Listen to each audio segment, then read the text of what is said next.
સરકાર દ્વારા લોકોની સુવિધાઓ માટે અનેક યોજનાઓ અમલમાં તો મૂકવામાં આવે છે, પરંતુ યોજનાનું અમલીકરણ યોગ્ય રીતે કરાતું હોતું નથી અને તે જાણવાનું કોઈ દરકાર પણ લેવાતી નથી।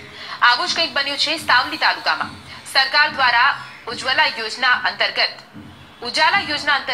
LED બલ્બ, પંખા અને ટ્યુબલાઇટનું વિતરણ કરવામાં આવ્યું છે, પરંતુ આ યોજના અન્વયે અપાયેલી વસ્તુઓને ખરીદીને સાવલી વાસીઓ છેતરાયા હોવાનું જણાવે છે। કારણ કે ઉજ્જવલા યોજના અન્વયે અપાયેલી LED બલ્બ સહિતની વસ્તુઓ માત્ર 3 મહિનામાં જ બગડી ગઈ છે। લોકો આ અંગે જાણ કરવા જવાબદારો સમક્ષ ગયા તો ખરા, પણ ઠાલા હાથે પાછા ફર્યા। સ્થાનિકોનું કહેવું છે કે તેઓને બલ્બ ખરીદવા અને બદલવા ધરમ ધક્કા ખાવા પડે છે।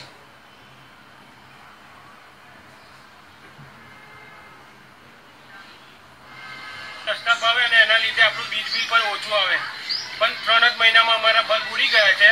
અમે 10 બલ્બ ને પંખા ને બધું લઈને આવ્યા પણ ઉડી ગયા છે। અત્યારે જીબીમાં જઈએ છે તો એવું કહે છે કે ભાઈ આ કોન્ટ્રાક્ટ સિસ્ટમ જ ઉડી ગઈ છે અને અહીંયા આવું જ નહીં એવું બોર્ડ પણ લગાવી દીધું। મારો પ્રશ્ન એ છે સાહેબ કે 1.5 વર્ષ પહેલા આ ગોળાવાળા એના પંખાવાળાએ બહાર પાડેલું, અત્યારે એવું છે કે અમારા પંખા ગોળા ઉડી ગયા છે અને અમે એવું છે બદલવા જઈએ છીએ જીબી બોર્ડને, વિદ્યુત બોર્ડને, તો ત્યાં બોર્ડ મારેલું છે કે તમારે બદલવા માટે આવવું ને, અને આ કંપનીનો કોન્ટ્રાક્ટ ઉડી ગયો છે, તો હવે આગળ અમારે કરવું શું?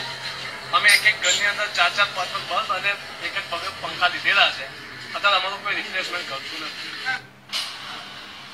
તત્કાલીન રાજ્ય સરકારે મોટી જાહેરાતો કરી ઉજ્જવલા યોજનાની શરૂઆત તો કરી હતી, જેમાં 9 વોલ્ટના LED બલ્બ, પંખા, ટ્યુબલાઇટ જેવા વીજ ઉપકરણો જીબી કચેરીમાંથી મળતા હતા। એક ગ્રાહકને લાઇટ બિલ અથવા આધાર કાર્ડ પર 10 LED બલ્બ એકના 70 રૂપિયાના પ્રમાણે મળતા હતા। 2 પંખા, 3 ટ્યુબલાઇટ પણ મળતી હતી। ત્યારે વીજ ગ્રાહકોને ભારે વીજ બિલથી બચવા માટે આ યોજના ભારે આકર્ષણ રૂપ અને સસ્તી લાગી હતી।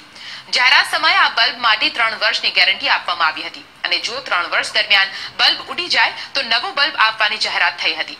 આ જાહેરાતે લોકોને ખેંચ્યા હતા અને લોકોએ પડાપડી પણ કરી હતી અને રાજ્ય સરકારે લોકોને ખરીદેલા બલ્બને પોતાની સિદ્ધિ ગણાવીને આંકડાઓ પણ રજૂ કર્યા હતા। જો કે આ બલ્બથી પ્રકાશ પણ સારો આવતો હતો અને વીજ બિલ પણ ઓછું આવતું હતું, પરંતુ ત્યારબાદ ગ્રાહકોની ખરી હાડમારી શરૂ થઈ છે। બલ્બની ગુણવત્તા નબળી નીકળતા બલ્બ ઉડી જવા લાગ્યા અને હવે બલ્બ પર અપાયેલી ગેરંટીને લઈને અધિકારીઓ તરફથી કોઈ પ્રત્યુત્તર લોકોને મળતો નથી અને લોકો છેતરાઈ ગયાનો અનુભવ કરી રહ્યા છે। આશા બધા લોકો બલ્બ, પંખા અહીંયાથી સાવલી સબ ડિવિઝન ઓફિસમાંથી તથા બીજા બધા એમસીવીસીએલની ઓફિસોમાંથી લઈ ગયા હતા, પરંતુ લોકોના બલ્બ બગડી જવા છતાં લોકોને ઘણી મુશ્કેલીઓ થાય છે, કારણ કે લોકો અહીંયા બદલાવવા માટે બલ્બ આવે છે પણ એમને બલ્બના જે કોન્ટ્રાક્ટર છે એ સદય હાજર ન હોવાથી મુશ્કેલીઓ ભોગવવી પડે છે। કોન્ટ્રાક્ટર હાજર નથી રહેતા એનું શું કારણ?